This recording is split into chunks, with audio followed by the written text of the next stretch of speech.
It was not conscious. It's only the third work after that I made consciously as a work of art.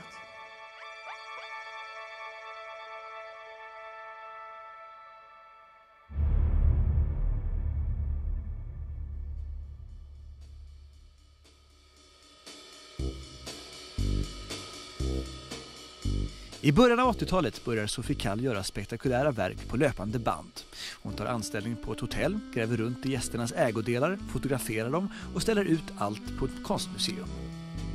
Något år senare anlitar hon anonymt en privatdetektiv som hon ber skriva ner allt hon gör, samtidigt som hon själv för egna anteckningar.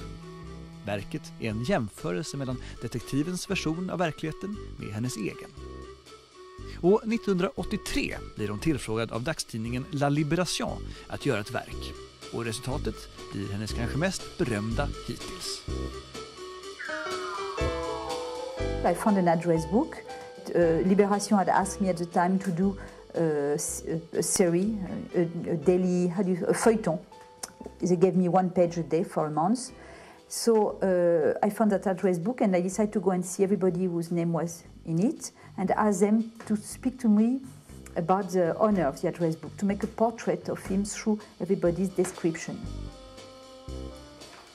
What happened next, I start to see people whose name was in it. There was a lot of names, and to make, as I said initially, a puzzle, I mean a portrait of him through somebody that has not seen him 10 years but remembers he likes such a joke, another one remembers he likes this neighborhood in Italy. Everybody had a different reaction. So some people were not sure about what I was doing, if it was fine for the man, if I would, but in the same time they were attracted by the idea, so some of them, you know, as I said, told me things that were not too personal. Oh, I was sure, because of his friend, he would love the idea. I started to build a kind of love story with him, because many of his friends said, it would be anybody else, I would not answer you, but it's so perfect for him, he's going to like it so much that because it's him, I'm going to tell you something. So I started to imagine this man was going to love the story. I realized that I liked his taste, I liked his friends, I liked everything I was learning about him. I liked it. Everything I discovered because of him, I loved.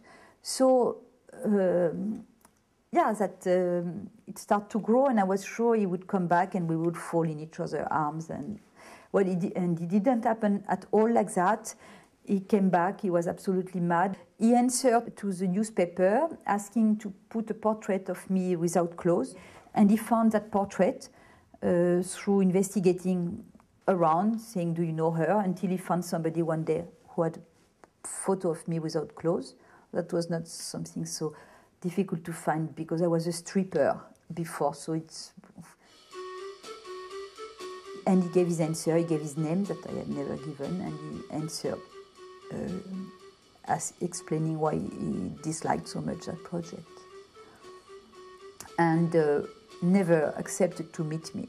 I've never seen him. I've been writing to him for years, asking him to see me, and he always refused. Still? And now he's dead. So, nothing to do.